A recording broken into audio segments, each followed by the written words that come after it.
P stands for parentheses.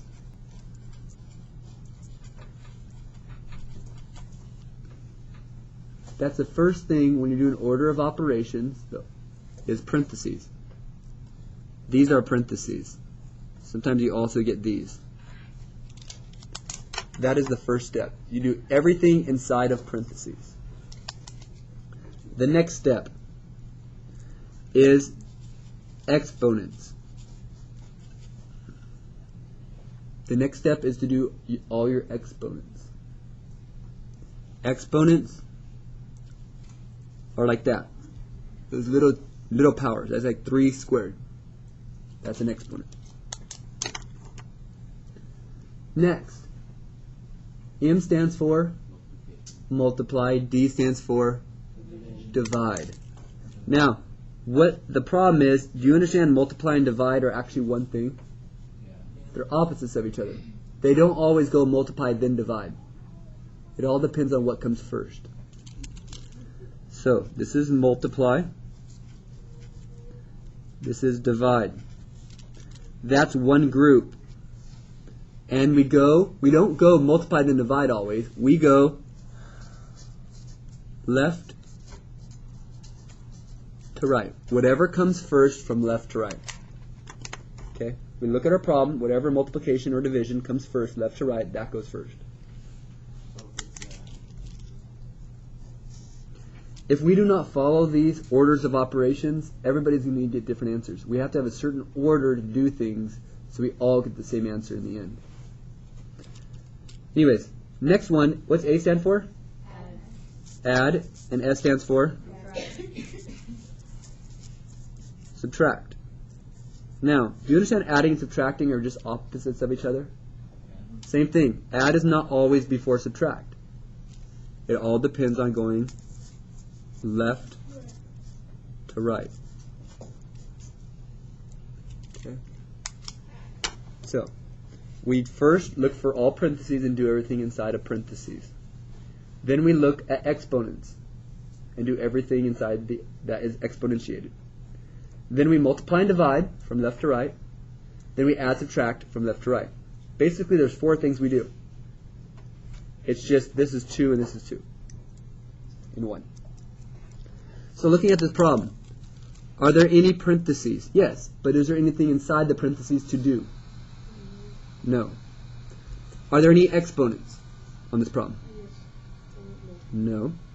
Now, multiply and divide from left to right. So is that a multiply or divide? No, that's minus. That's plus, skip it. That's divide. So let's do divide.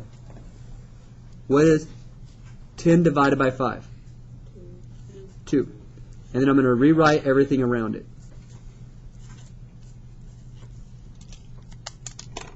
Okay, so we did the first multiplier division we found.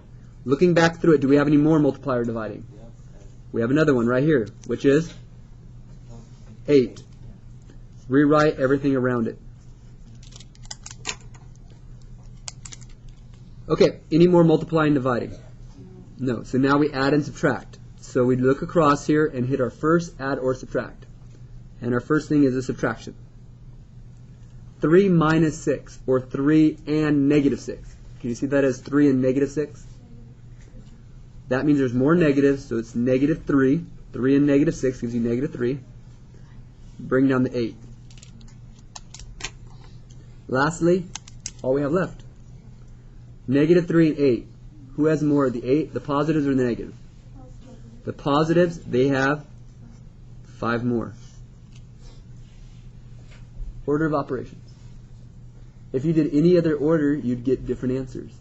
Sometimes you can go out of order and still get the same answer though, but you got to be careful that we all try to use the same order. Here, number 2.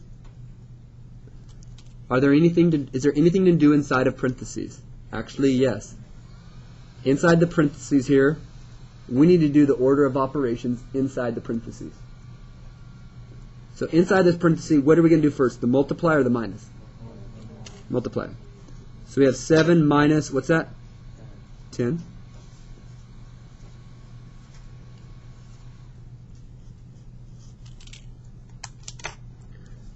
Alright, anything else to do inside of parentheses? Yes, we still have this. What's that give us? 7 minus 10 is negative 3. Rewrite everything around it.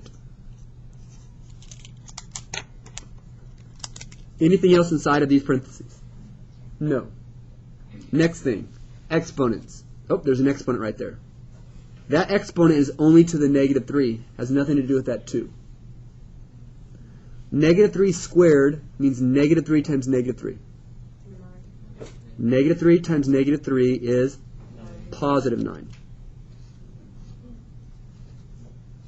Rewrite everything around it. Again, this right here became a positive 9. All right? Now, any more exponents or parentheses? No.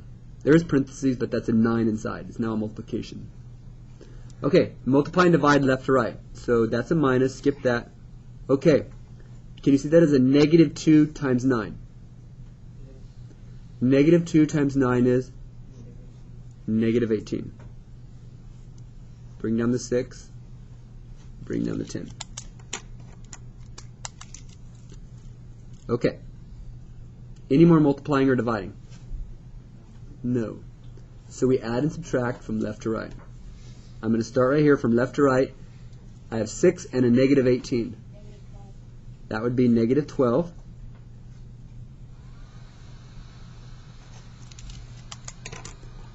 And lastly, negative 12 and 10. My answer is negative 2.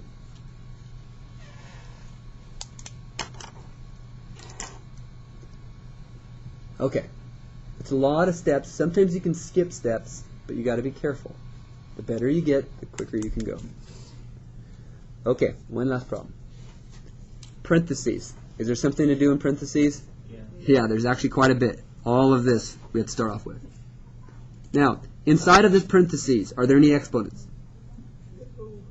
Are there any multiplying and dividing? Yes.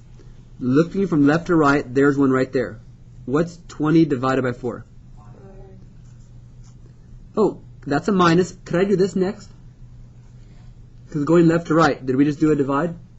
Then we have a minus, and then can we do 5, negative 5 times 3? Yeah, left to right. Okay.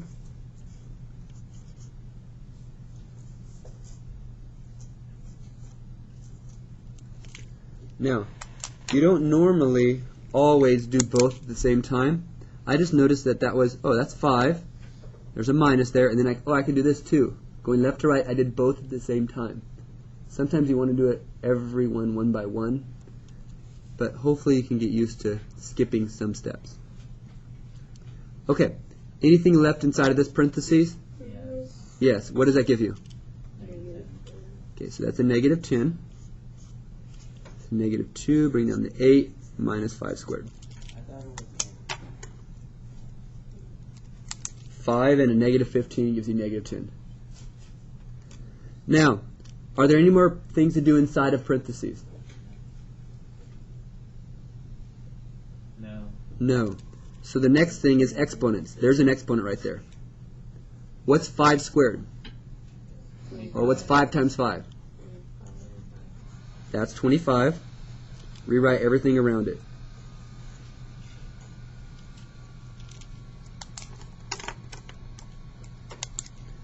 Are all my exponents done? Now we multiply divide from left to right.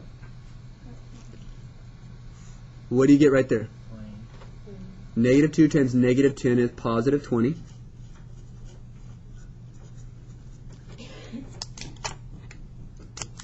Multiply divide from left to right.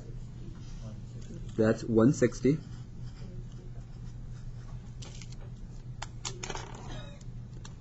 And lastly, that gives you 135. Order of operations. You must do all math in this order. Parentheses, everything inside parentheses, in this order.